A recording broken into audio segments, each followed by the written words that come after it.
বিরিয়ানির দম দেওয়া হয়ে গেছে, এবার আমি বিরিয়ানিটা কাটাবো।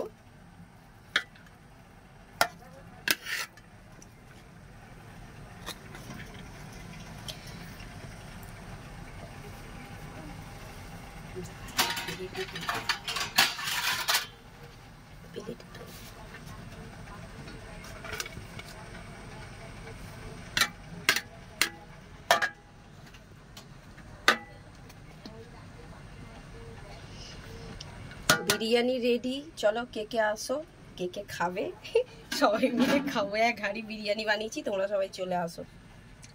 Hello friends, welcome back to my channel. আশা করি তোমরা সবাই ভালো আছো, আমিও ভালো আছি। গুড মর্নিং সবাইকে। তো আজকের একটা নতুন ব্লগ নিয়ে এসেছি, নতুন বলতে পারো আগেও ব্লগ দিয়েছি, তো তোমরা সবাই ভিডিওটা স্কিপ করবে না। আজকে বিরিয়ানি বানাবো। এখানে বেরেস্তাটা রেডি করছি, বিরিয়ানিতে তো বেরেস্তা দিতেই হবে। রেডি করে নিয়েছি আলুটা।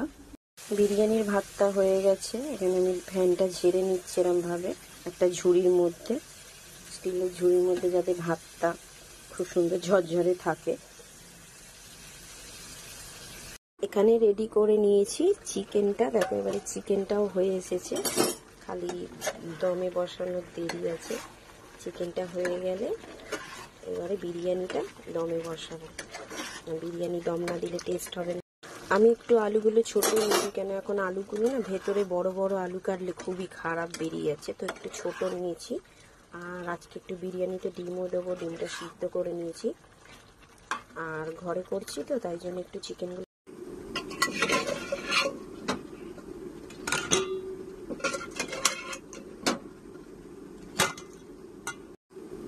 ডিমগুলোকে ছাড়িয়ে নেব। বিরিয়ানিতে আজকে একটু ডিম দেব। সব কটা ডিম ছাড়িয়ে নিয়েছি। এদিকে চিকেনটাও হয়ে এসছে। চিকেনের কালারটা কত সুন্দর এসছে, দেখে না, দারুণ হয়েছে কালারটা, টেস্ট তো দারুণ হবে। বিরিয়ানিটা পুরো সাজানো হয়ে গেছে। আমি এতে একটু দেব দুধ, একটু দুধ না দিলে নরম হবে না। আর এবারে লাস্টে দেব ঘি। আধ ঘন্টা আমি আধ ঘন্টা ঢেকে ভাপাবো, তো দম দেব। দম না দিলে বিরিয়ানির আসল টেস্টটা আসবে না। এটা আধ ঘন্টা আমি দমে রাখবো। বিরিয়ানিটা আধ ঘন্টা দম দেব, তারপরে খুলে তোমাদের দেখাচ্ছি কিরকম হয়েছে বিরিয়ানিটা। চলো ততক্ষণ কিছু কাজ সেরে নেওয়া যাক, তারপরে আসছি বিরিয়ানি খুলে তোমাদের দেখাবো।